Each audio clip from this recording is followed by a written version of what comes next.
Chairman. And I see that sun is right in my. Okay, before we get into our hearings, we're going to do bill introductions. And I'm going to close the blinds behind me because it's just shining right on my screen. So just give me a second.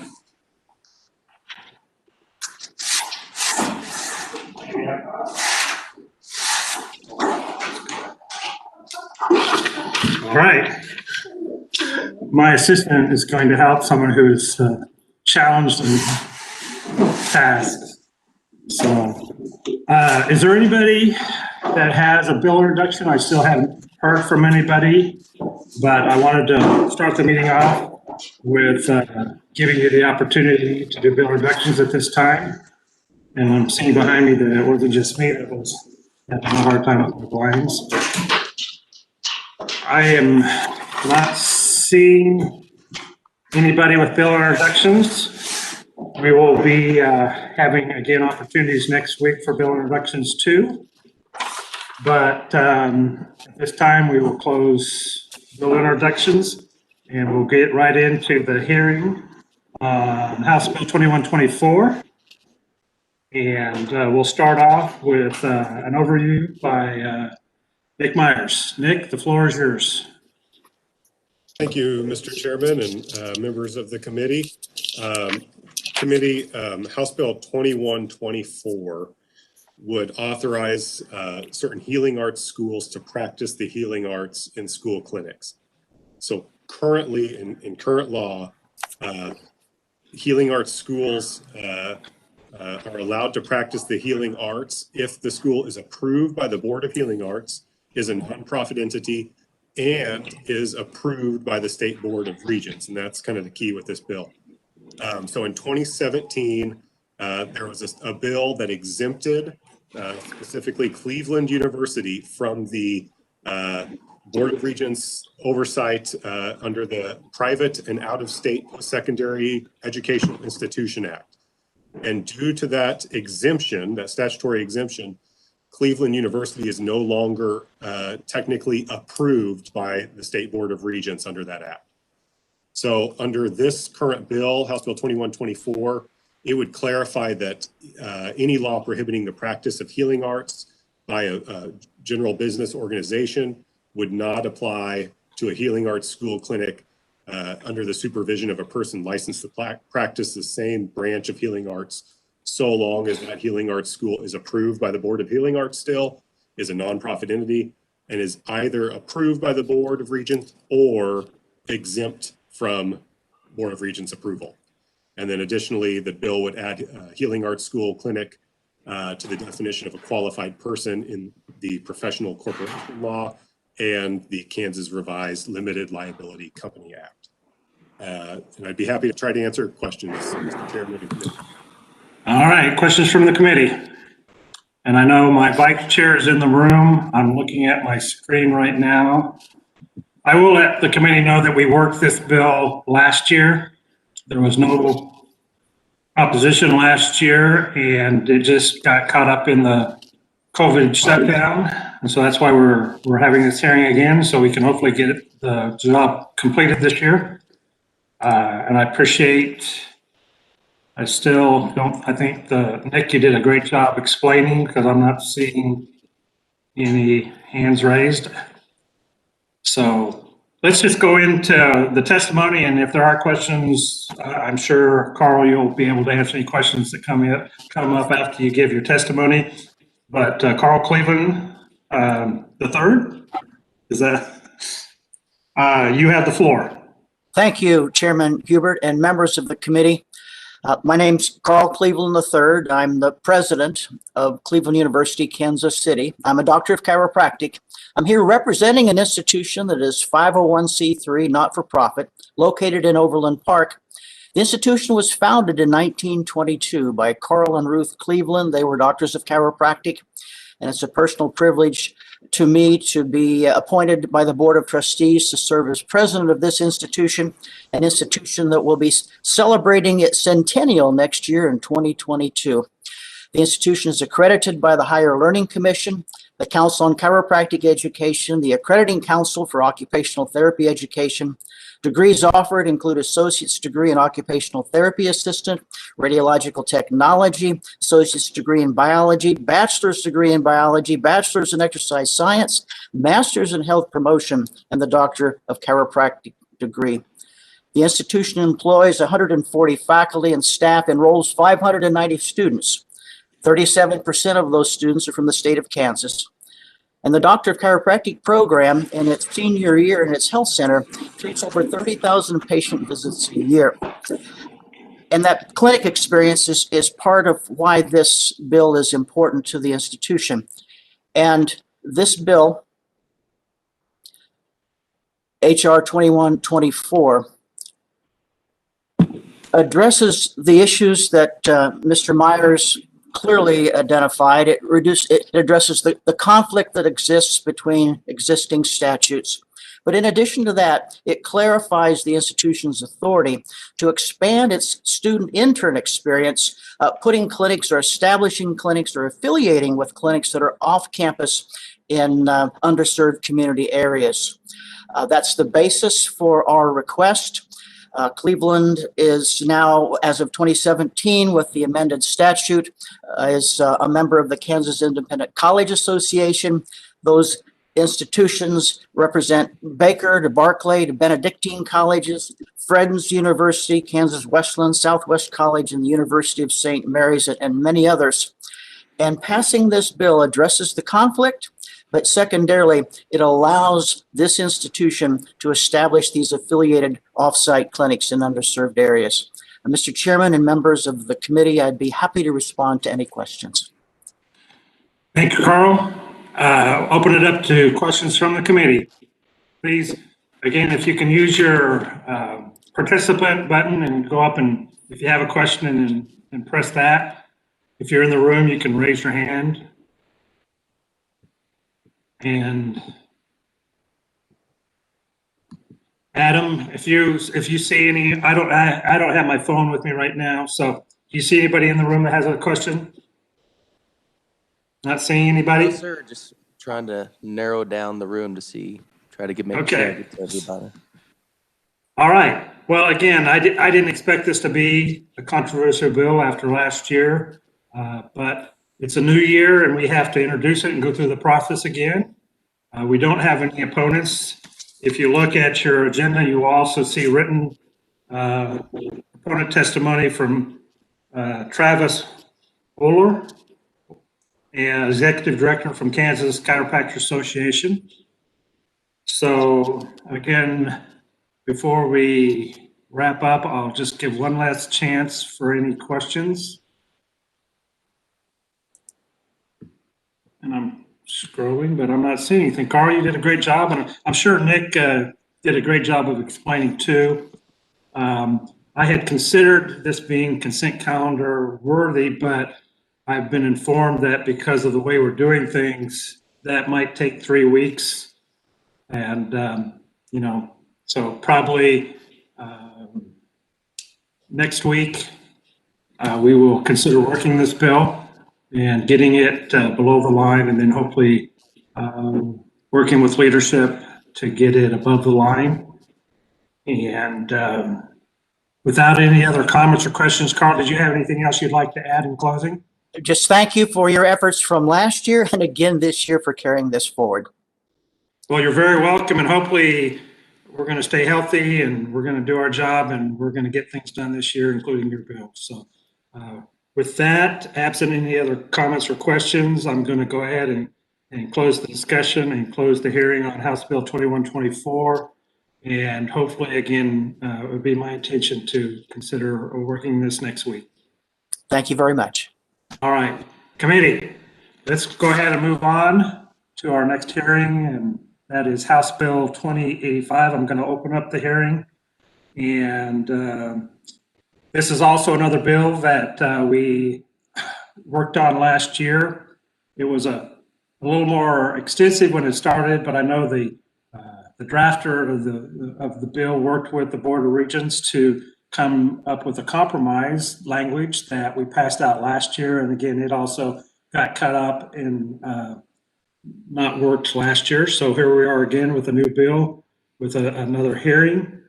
And we will let Nick Myers again give us a brief introduction before we get into testimony. Thank you, Nick. Yeah, thank you again, Mr. Chair. Okay, committee, House Bill 2080, is it 2085, right? Yeah, House Bill 2085. This bill would establish the Students' Right to Know Act. What this act and this bill would require is it would require the Kansas State Department of Education to ensure that each student enrolled in grades 7 through 12 receives one, the degree prospectus information that's published by the State Board of Regents pursuant to state law. Also, number 2, the Kansas Training Information Program Report published pursuant to state law again. And then 3, any other information that's relevant to understanding potential earnings as determined by the Department of Labor and potential earnings published by each branch of the Armed Forces. It would also allow the Department of Education to enter into any necessary agreements to implement this bill. Just real quick, that degree prospectus information is published by the Board of Regents, and it's information on kind of expected number of years and cost for certain degree programs at institutions and colleges, wage information that you could expect from that degree, things of that sort. And then the Kansas Training Information Program Report is more kind of that same type of thing, but more geared towards the technical professions. In committee, I'd be happy to answer any questions. Thank you, Mr. Chair. Questions from the committee? I've not seen. Camp has a question. Go ahead. Thank you, Mr. Chair. Is there an example of what this would look like? Just a 1-page or 2-page, something that we could just view? You can view it online, and we could probably have the Board of Regents come over and give a presentation.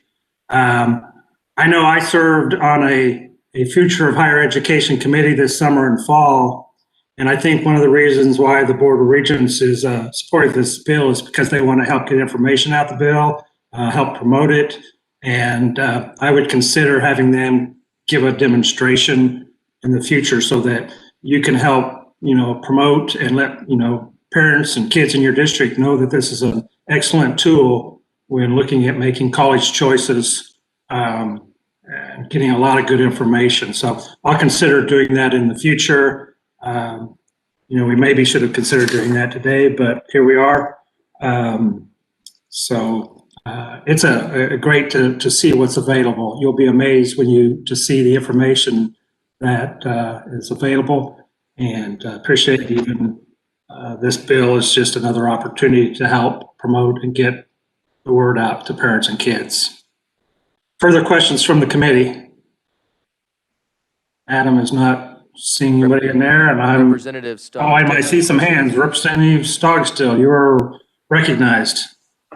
Thank you, Mr. Chair. I think this is a really good idea and to have that kind of information available to students. My question is, how do we disseminate that? Will that be information that will just be available in counseling offices, or would this require counselors to actually meet with each student to provide them with that information?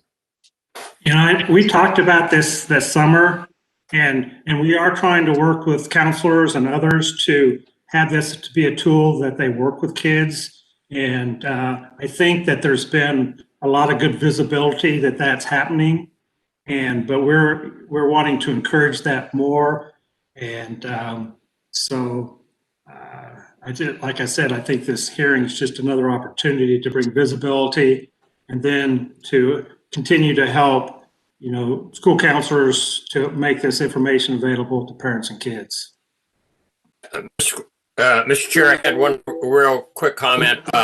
Is there any chance that we could get somebody from the group that represents counselors to come in and give their view on this. My only problem with it, as I say, I think having that information available is extremely valuable. But my wife was head of counseling at Shawnee Mission East for 14 years and did all the college counseling for a long time. And that was when they had 7 counselors. Right now they have 4. And I just don't want to, I want to make sure that they are able to do their counseling duties and it doesn't take them away from. We will reach out to the group that represents the counselors. And I think that besides this topic, there would be other topics I'm sure that they would be willing to share and update us on. So I will consider trying to reach out to them and get them on on a future agenda. Okay, that'd be great. Thank you for the question and comment. Representative Whitmore. Oh, thank you very much, Mr. Chair. I did a simple question. So I do remember this bill. So with the compromises that were made for this bill, I believe you said the Board of Regents now is in full support. Is that correct?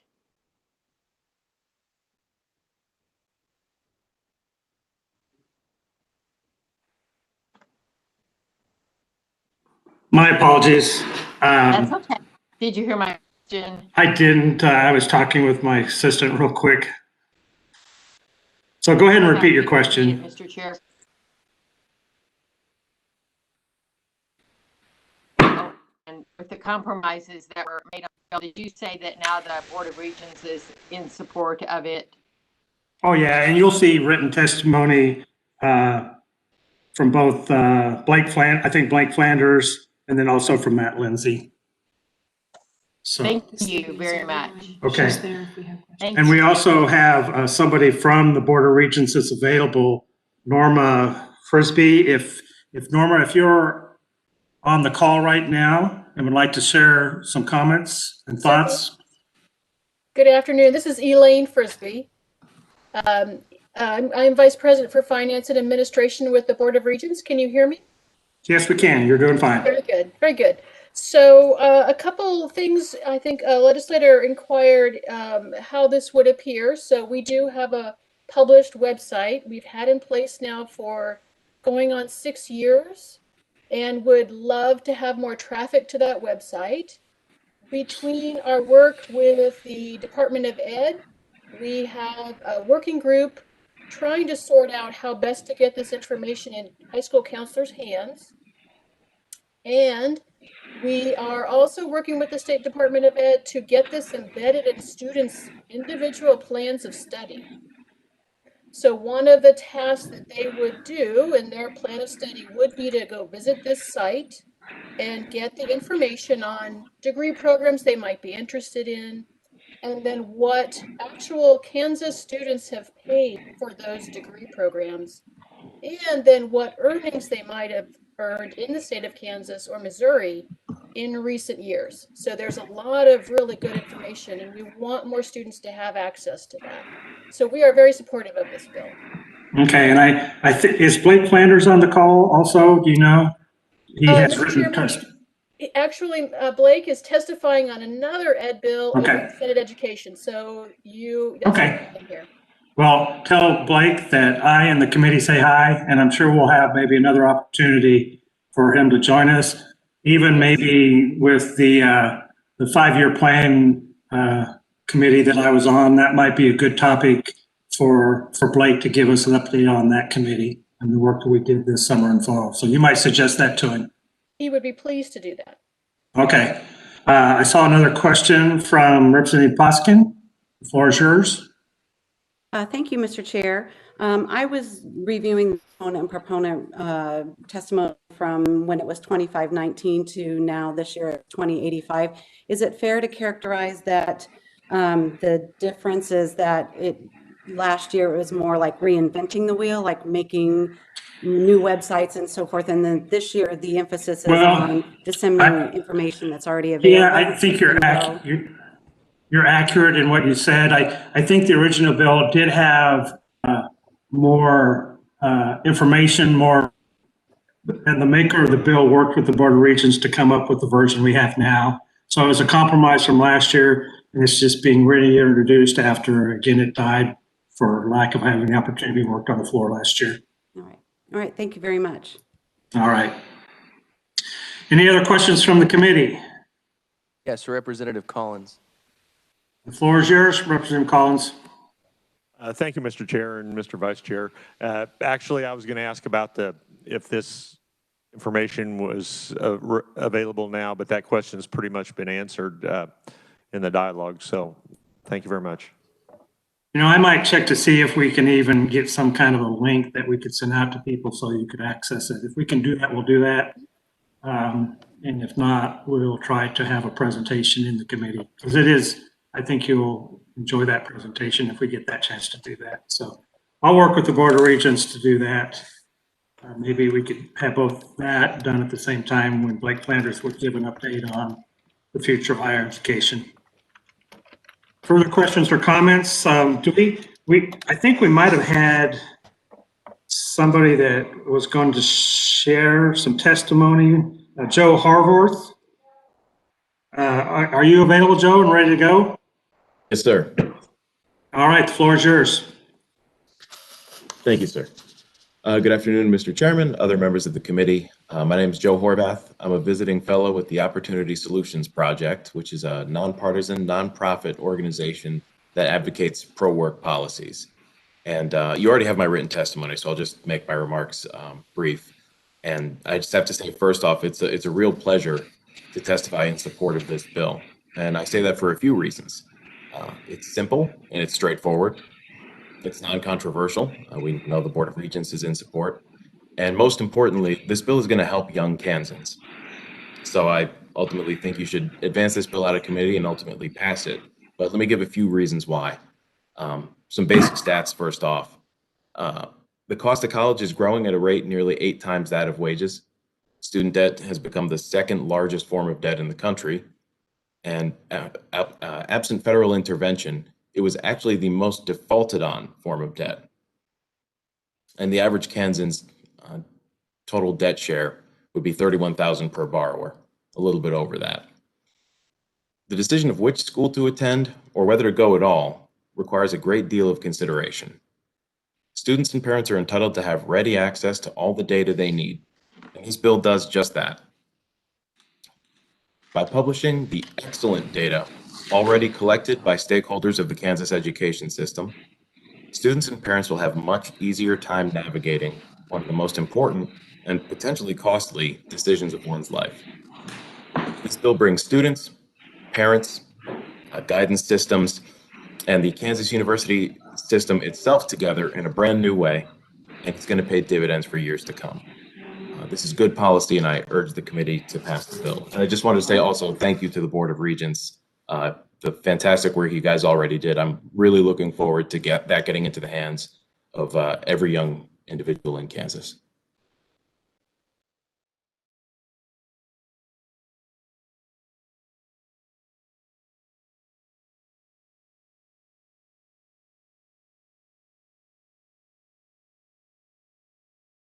Thank you, Joe. Any questions from the committee?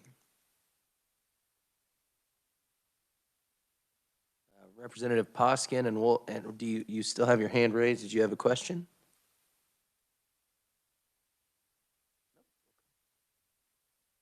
Representative Wolfmore?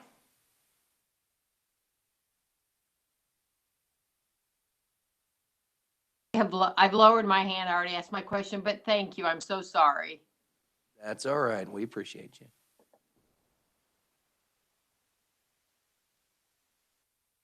See no other hands raised, no questions on the queue there. Mr. Chairman, anything to add?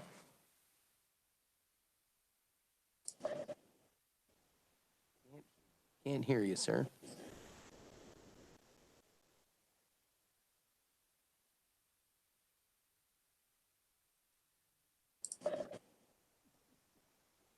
I think you're muted, Mr. Chair.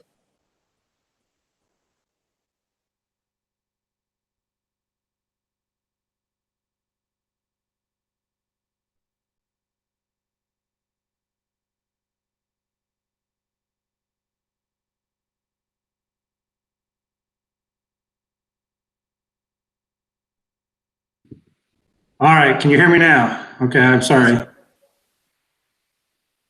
I'm going to work with my assistant to try to get out talking to the counselors to have them come and speak to us about this and any other topic they would like to maybe share with us in the future. So that's something to look forward to. I feel like we have covered our agenda. Is there anybody else with comments or questions before we close the hearing?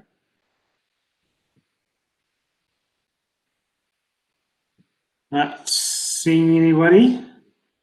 Again, I think this is another of those bills that we will try to work next week. So I'll work with my vice chair to find some new members to get their opportunity to carry a bill, and expect the the very friendly hazing that comes along with that process.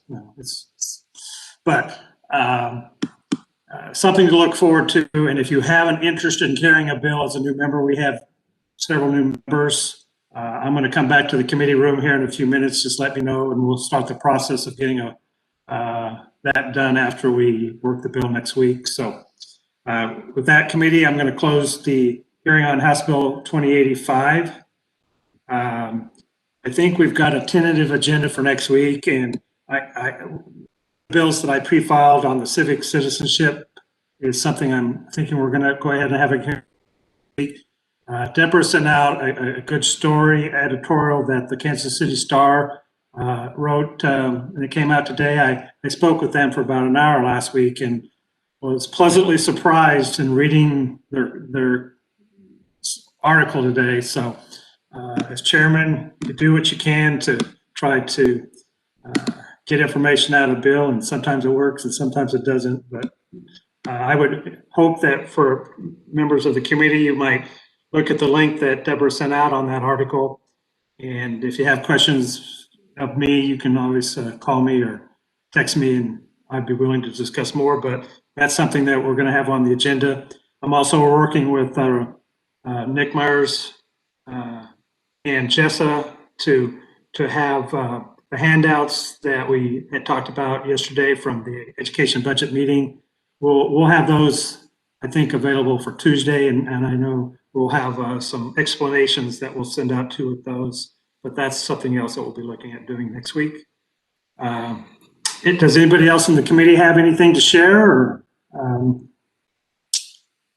seeing nothing, committee, it was a practically painless meeting, and we are adjourned.